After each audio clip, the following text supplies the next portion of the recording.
Sedangkan kekuatan adat di daerah lain menjadi lemah karena para pemimpin adat mereka melemah ditindih oleh kekuasaan para bupati dan komandan-komandan militer di setiap wilayah distrik militer. Namun begitu, kekuatan lembaga adat dan hukum adat di Bali dan Minangkabau sukar dibudarkan fungsinya oleh penjajah Belanda maupun oleh rezim Soekarno. Karena di Bali, lembaga adat dan hukum adat berkaitan erat dengan kedudukan agama dan kedaulatan pura.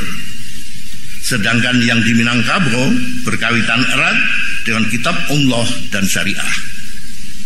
Baru setelah Orde Baru, berkat kekuatan politik Golkar, Amir Mahmud dan Azwar Anas, pertahanan lembaga adat dan hukum adat di Minangkabau jebol.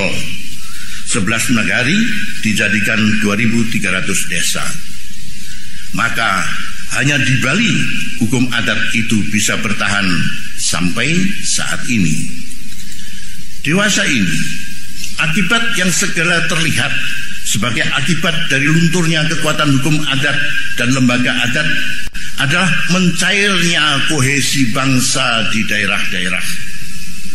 Kerusuhan antar golongan agama di Ambon, Maluku, dan Poso lepas dari kendali hukum adat yang dulu di zaman tradisional bisa mengatur kehidupan harmonis antara rakyat yang berbeda-beda agama. Kini, karena sudah sejak rezim Soekarno dan Soeharto, para pemuka adat sudah pudar di bawah kekuasaan para bupati dan para komandan distrik militer, maka setelah sekian puluh tahun pergantian generasi demi generasi, amnesia terhadap tatanan adat yang mengatur harmoni kehidupan antara umat yang berbeda agama di dalam masyarakat pun terjadilah. Hal itu berbeda dengan apa yang terjadi di Bali. Keutuhan hukum adat masih bisa melindungi keutuhan kohesi masyarakat mereka. Meskipun mereka sudah banyak diserbu oleh pendatang dari luar, dan meskipun mereka sudah menderita dengan parah sebagai akibat bom teroris 2 kali, namun mereka tidak kehilangan tradisi sikap jiwa dan aksi reaksi mereka bila menghadapi masalah-masalah di dalam kehidupan. Mereka masih bisa berbekal upacara-upacara agama dan praktek dari nilai etika mereka. Mereka bisa berdamai dengan malapetaka yang menimpa mereka dengan terhormat dan beradab. Maka seandainya pun secara ajaib ada konsensus politik untuk menghidupkan kembali hukum-hukum adat di daerah-daerah, hal itu sulit dilaksanakan. Sebab sejarah tidak pernah bisa berulang dan waktu selalu berjalan maju. Menurut Sultan Mudafar dari Ternate, apabila kita ingin menghidupkan lagi berbagai sisa-sisa yang baik dari tradisi masa lalu, maka yang bisa dilakukan bukanlah pengulangan, tetapi reinventing atau reinvention, atau dengan kata lain menciptakan sesuatu yang baru berdasarkan kebijaksanaan dan pengalaman-pengalaman dari tradisi yang lama, yang baik dan berguna.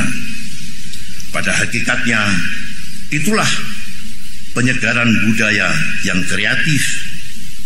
Rupa-rupanya ini pula yang dilakukan oleh Erlangga di awal abad 11 di masa lalu. Waktu itu beliau berumur 17 tahun. Beliau mewarisi masalah-masalah sosial politik dari pemerintahan kakeknya Raja Dharmawangsa yang lalu lengser. Kohesi masyarakat kacau balau, ketatanegaraan amburadul. Lalu apa yang pertama-tama beliau lakukan adalah memerintahkan semua desa adat yang berbagai ragam adat istiadatnya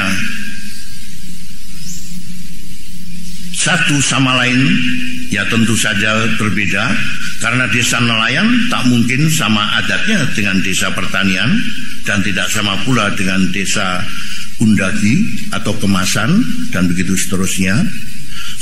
Semua desa adat itu diminta untuk meninjau dan menyusun kembali hukum adat mereka agar lebih adil dan lebih mampu membuka diri untuk pergaulan yang lebih luas.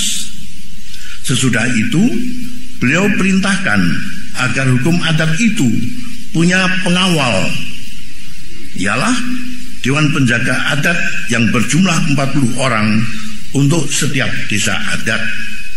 Inilah ide yang bahkan kita yang hidup di dunia modern ini tidak ada. Ahli tata negara atau para elit politik kita yang tidak ada ahli tata negaranya tidak menciptakan pengawal untuk hukum. Hukum tidak mandiri dan tidak terkawal. Tetapi apa yang diciptakan oleh Airlangga adalah tata hukum yang mandiri dan terkawal.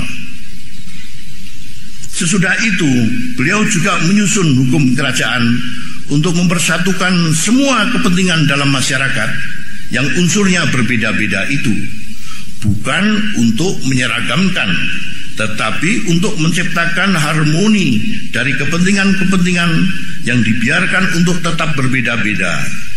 Barangkali ini yang oleh Empu Tanakung disebut sebagai Bhinneka Tunggal Ika. Dan rupa-rupanya inilah pula asal-usul dari pengertian desa mawa tata, negara mawa cara. Perbedaan-perbedaan dalam berbagai tata desa harus dihormati. Boleh ada cara-cara untuk mengelola kepentingan keutuhan negara, tetapi cara-cara itu tidak boleh murang toto. Ternyata cara Airlangga tidak menyebabkan negara menjadi terpecah belah, tetapi justru menyebabkan kokohnya kohesi antara daerah-daerah yang berbeda-beda adatnya. Inilah salah satu model untuk dipertimbangkan seandainya bangsa ini ingin melakukan reinvention dalam kebudayaan yang kini tengah berantakan. Sedangkan di bidang cita rasa, khususnya di bidang kesenian, memelihara tradisi tidak terlalu sulit.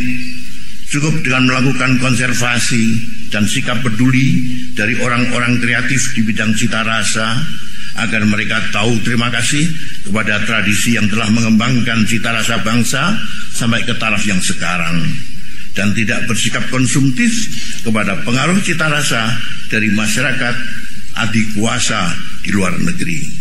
Sekianlah, wassalam.